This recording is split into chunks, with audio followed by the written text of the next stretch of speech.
সদস্যসকল আৰু সমূহ আমাৰ ৱাৰ্ড সদস্যৰ লগতে সমূহ ইয়াত উপস্থিত থকা জনপ্ৰতিনিধিসকল আৰু সমূহ আমাৰ পঞ্চায়তবাসী ৰাইজ আৰু আমাৰ ইয়াত উপস্থিত থকা আমাৰ শিৱসাগৰ জিলা পৰিষদৰ মুখ্য কাৰ্যবাহী বিষয়া সহকাৰী অভিযন্তা বিষয়া আৰু আমাৰ ইয়াত উপস্থিত থকা আমাৰ অসম ৰাজ্যিক গ্ৰামীণ জীৱিকা অভিযানৰ জিলা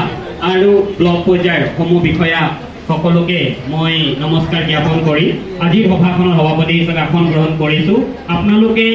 উদ্দেশ্যে ইয়াত উপস্থিত হোৱা উদ্দেশ্যে আমি আলোচনা কৰি যথেষ্ট গৰম আছে যদিও আমি অতি সোনকালে সভাখন আপোনালোক সন্মান কৰাৰ সময় সেইকাৰণে আমি আহ্বান জনাইছোঁ আমাৰ জিলা পৰিষদৰ সন্মানীয় মুখ্য কাৰ্যবাহী বিষয়া মহোদয়ে নিজে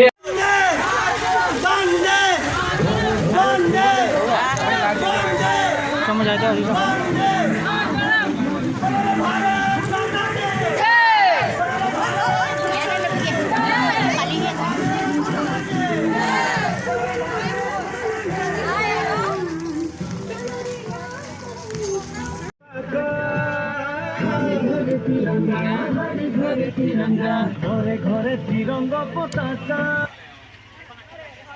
খিলাইছে না সঙ্গটা ঠিক আছে বন্দে বন্দে ভারত মাতা কি